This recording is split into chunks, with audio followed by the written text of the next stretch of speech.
All right, so I guess we'll start. So first off, I just want to say a huge thanks and a shout out to Omri and also the other event organisers that have arranged this today. It's a huge honour to be included and to be asked to do a presentation. So also huge kudos to the speakers of today. That was an awesome talk by Rashid and Alexandra and Mark. So great job, guys and girls. So my talk today, there's quite a lot to cover, so try and be as brief as I can. So first off, my name is Andrew Costis, or AC. I'm based in the UK. I'm a threat researcher. I've not been working with malware for a vast amount of time, but I do kind of get my hands dirty with a bit of reverse engineering as part of the threat research team in Carbon Black. So the talk today is going to just cover off firstly a few definitions, and then we're going to kind of dive into some examples.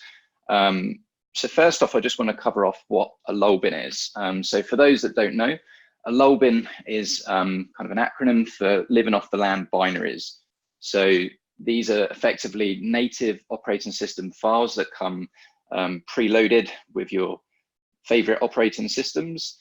They're typically, not always, but typically trusted or signed by the vendor, and their kind of original purpose is to perform legitimate actions. So those could be signing of certificates, decoding, transferring files, making network calls, and so on. The problem is that when they're used illegitimately, these can wreak havoc in most environments, whether large companies or smaller companies. So just a quick few simple examples. So we've obviously we've got PowerShell, so a really common tool leveraged with things like malicious Office documents that have custom encoded PowerShell scripts that call out to remote C2 servers and possibly, perhaps pull down additional payloads. We also have the WMI, or Windows Management Instrumentation, which is in itself is a huge language / framework, which includes a vast amount of calls which can be used to interact with the operating system at quite a low level, commonly used for running PowerShell or enumerating the local infected host. And then certutil, and there's loads of other examples as well. So certutil typically used for certificate related matters, but that can be used to kind of pull down payloads and so on. So there's a great guy out there, Odva Mo. You may have heard of his LOLBAS project. Highly recommend that you check it out. So he's done a really great job at effectively inventorying the LOLBins that exist out there. And for those that kind of, in case any of this terminology regarding LOLBins is completely alien, I would highly recommend to check out his talk, because he does go into the kind of background behind it. So a couple more definitions. So commodity malware. So it might kind of seem a bit obvious, but just want to recap. So commodity malware, which is predominantly what I look at day to day. So typically keyloggers, Trojans, ransomware, that kind of stuff, typically involving theft of some form or another, whether that's personally identifiable information, financial data, banking details, and that sort of thing. Often the goal of commodity malware is for effectively to kind of cast a wide net to try and infect as many hosts as possible and as quickly as possible. Commodity attacks aren't always one-off attacks. Quite often they can be daisy chained together with other attacks. For example, a company may be infected with a Trojan, and then from there, they may further bring down some ransomware strain and keep the Trojan active, so that if, for example, the customer then was to pay a ransom, then they could quite quickly and easily reinfect that environment and start again. Compared that with APT, as we know, it's the kind of the sexiness in the industry. So advanced persistent threat, or in my opinion, probably more adaptive persistent threat. So these are typically highly targeted attacks backed by highly skilled and highly resourced criminal groups, even at the nation state level. And the reason why I'm kind of mentioning this in the context of LOLBins is because APTs do get a lot of the limelight, I guess. But kind of day to day, commodity malware probably, at least probably for a certain percentage, probably does get forgotten about.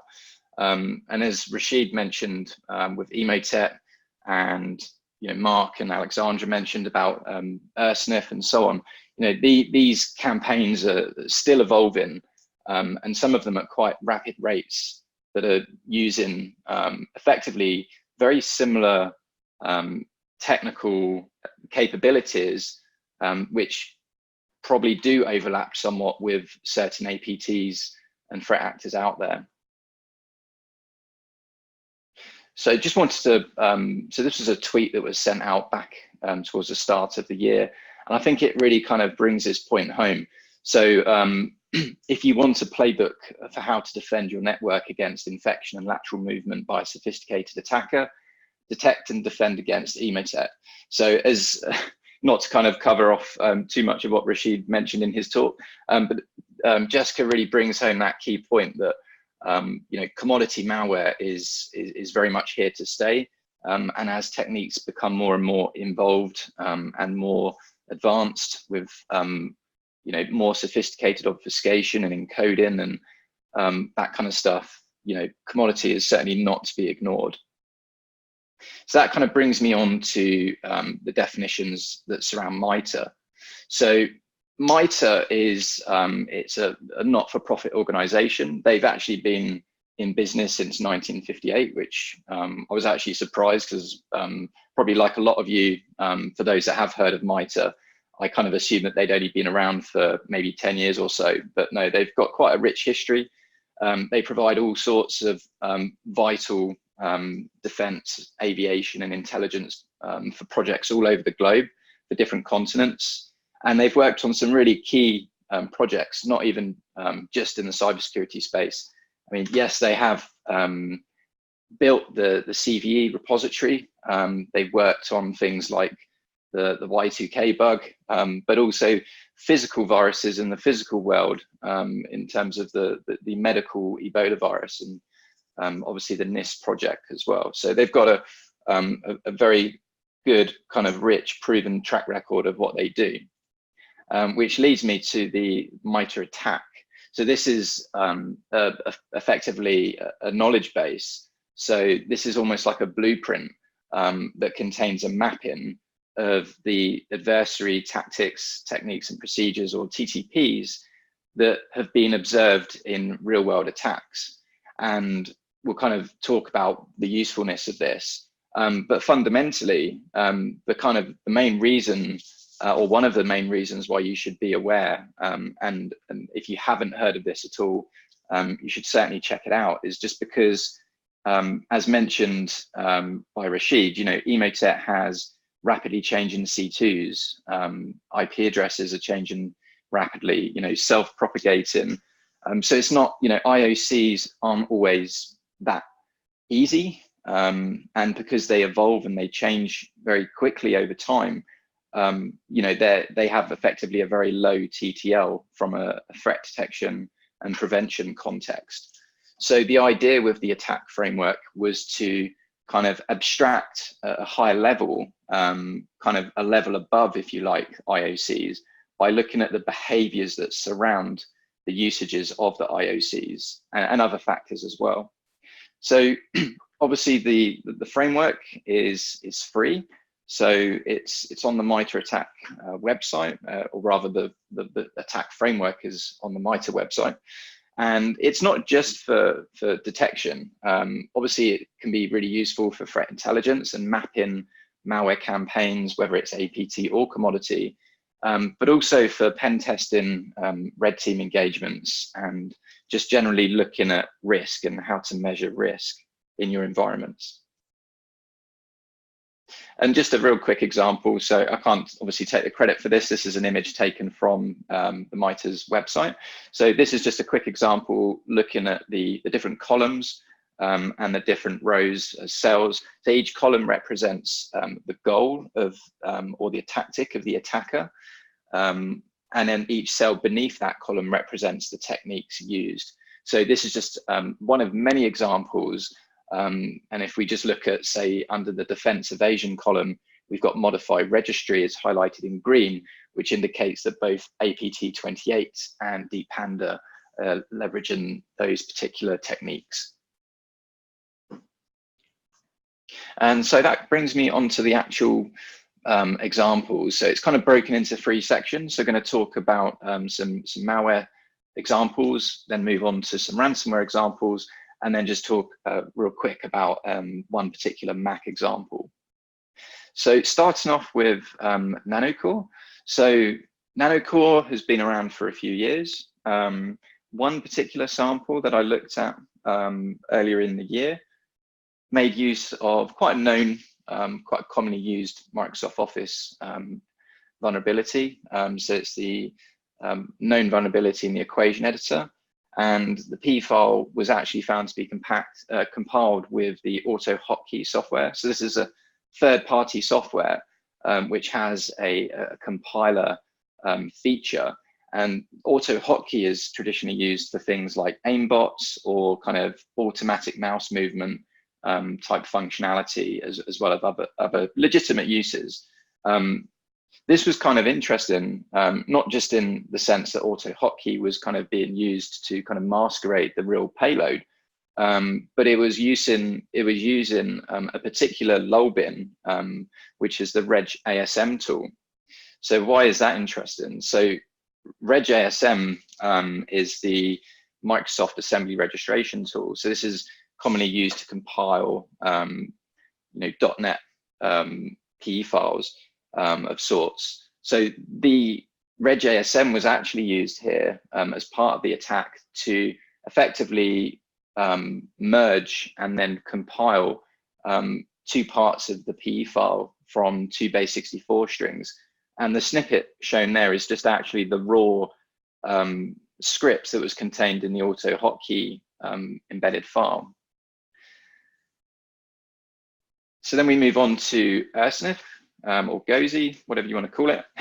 So this has been around again for some years now.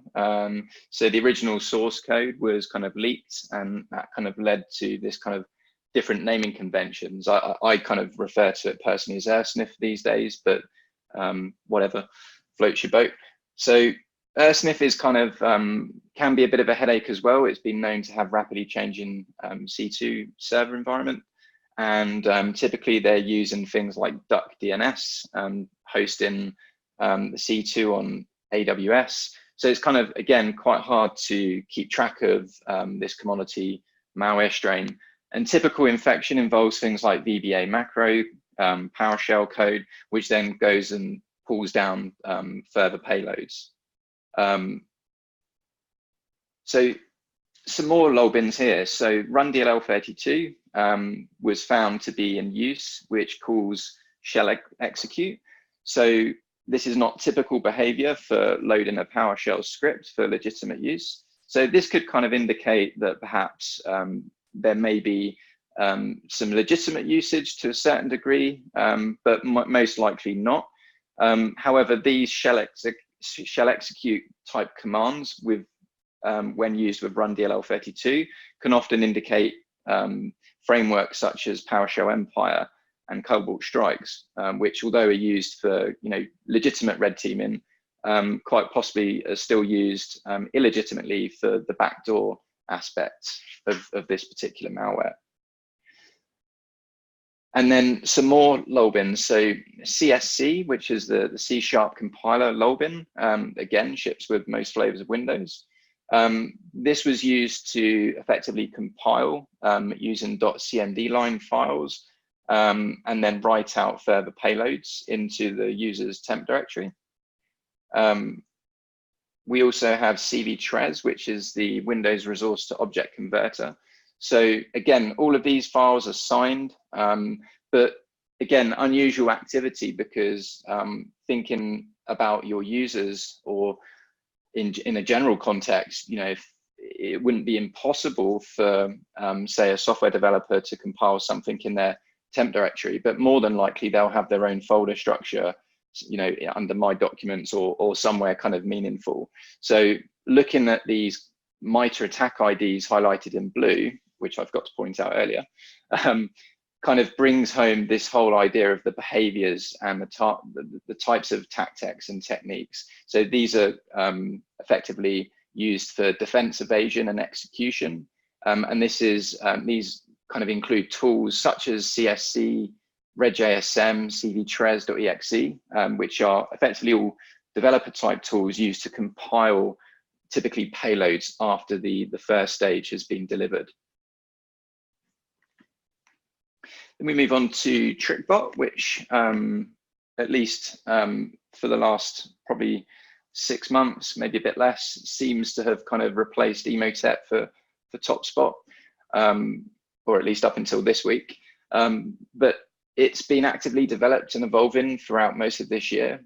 And it also kind of uses kind of typical kind of common attack vectors such as PowerShell and kind of similar to the ones I've mentioned already, scheduled tasks and whatnot.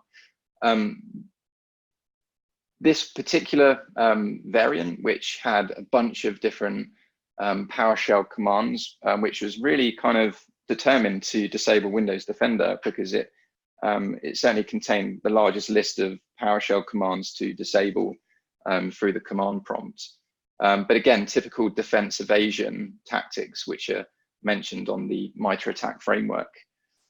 Interestingly enough, this particular sample, which could never really prove whether it was just a test module that was maybe I just happened to get lucky during testing, but I'd only been able to execute this sample once and never again, unfortunately, mainly because the C2 aspects were all taken offline.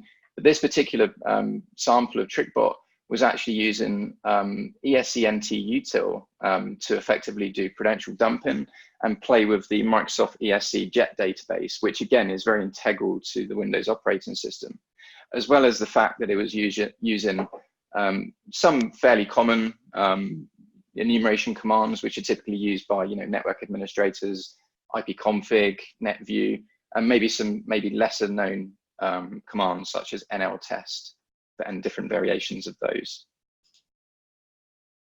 Just going to move on to some ransomware samples. So Robinhood was discovered earlier again in the year. This was written in Go language. It was known to effectively stop quite a lot of services, which turned out to be extremely noisy, but noisy in the sense that it was spinning up a command prompts for every single service. So quite noisy, but nevertheless still quite effective. The actual ransom note would actually increase by 10,000 per day after the 4th day. So kind of adding pressure to the victim by increasing the levy. But this was, again, another use of a very commonly run tool, or perhaps not. So net use by itself is, but net use */delete/y is probably not as common. So this effectively disconnects all of the network drives. But again, it's covered in the MITRE ATT&CK framework, and it's commands like these which you kind of probably be wanting to pay closer attention to in the context of behavior. So again, just a simple sc.exe stop and then the service name, which the service is are obviously listed in the actual P file for the sample. Typical kind of anti-forensic, so wevt-util to clear the Windows application system and security event logs. So these are kind of fairly typical for ransomware strains. So very typical, particularly unusual in the age that we live in, where everyone wants to store everything online at all times. So if you have a login for this type of activity, it would probably, or it should be kind of ringing in a few alarm bells in your minds. BCD edit as well. So again, perhaps not so irregular for maybe your in-house IT team to run that particular command. But if someone is running that, perhaps in your finance department or HR, then maybe not so common. So looking at these particular lull bins again, and the mapping to the stage of the attack framework, again inhibiting system recovery, which pops up quite a few times. Then we move on to Cryptor ransomware. So this again was found earlier in the year. It had quite a few similarities to WannaCry and NotPetya in the sense that it contains the Eternal Blue exploit, and effectively does the classic delete volume shadow copies, which is just the classic way that a lot of ransomware uses usually either shadow copy delete or VSS admin delete commands. And how that effectively operates is the volume shadow copies, which are used for system recovery, once they're deleted, will kind of disallow booting up to recovery boot menu with Windows. But again, shadow copy, delete, VSS admin commands are actually legitimate commands, quite commonly used by third-party backup applications and the like. So again, it's always kind of just trying to draw people's attention to some of these, the different ways in which lull bins are kind of used for bad stuff. And so kind of with ransomware, you can quite easily, and this is just a very, very basic table, so don't judge me too much, but there's effectively 9 different families of ransomware, which I just very quickly populated. And then just out of those, you can very quickly see the MITRE ATT&CK IDs, which kind of crop up the most. So I mentioned obviously VSS admin, BCD edit pops up a lot, and also WMIC, and effectively they're all about inhibiting the system recovery. So using that can help from a detection standpoint, perhaps be used to identify where the attacks are occurring, or specifically how to kind of focus in on those particular areas within your environment, and who's monitoring them, and are you actually monitoring and auditing those systems for that sort of level of command line usage. Building up a table like this can be kind of beneficial, because not only can you kind of build out metrics and counts and percentages, but you can also use it to calculate things like priority, severity, risk, and even kind of use tagging, and perhaps even prevalence, because different industry verticals are going to see different commodity attacks. So it's certainly worth thinking about forming something like this. And again, it's just basically making use of something that's freely available. And then my last example is a Mac-based malware sample. So the Schleyer campaign, which I believe was discovered last year, but one of my colleagues actually picked this up. So kudos to Erica. But effectively, the particular kind of new campaign, if you like, was discovered by a website which was serving up fake Adobe Flash installers, and a few other kind of variations of that. And some of those actually contain crypto mining elements to them as well. This particular sample used lull bins. So when we think of lull bins, we only typically think about Windows, but Mac and Linux, unfortunately, they're not immune from these types of attacks. So the typical kind of lull bins that were used for the Schleyer were things like XXD, OpenSSL, curl command, UID, sudo, and sed and grep, and a lot of these commands were used to kind of merge heavily obfuscated layers of the actual payload, and obviously to elevate privileges using the security_auth trampoline. So using kind of those lull bins, and not specific to Schleyer, you can do this for any of the examples I've mentioned, whether it's ransomware, Trojans, or whatever, but you can use the freely available MITRE ATT&CK Framework Navigator, which is effectively just a spreadsheet which allows you to kind of get in control with what you're seeing, and then even if you've got a small Mac user estate in your environment, and perhaps you've only been attacked by a couple of commodity-driven malware samples, perhaps you can kind of use these this kind of outputs, kind of overlay it on top of it against each other, to then kind of look at similarities and kind of commonalities of touch points within the operating system that may come up more often than not.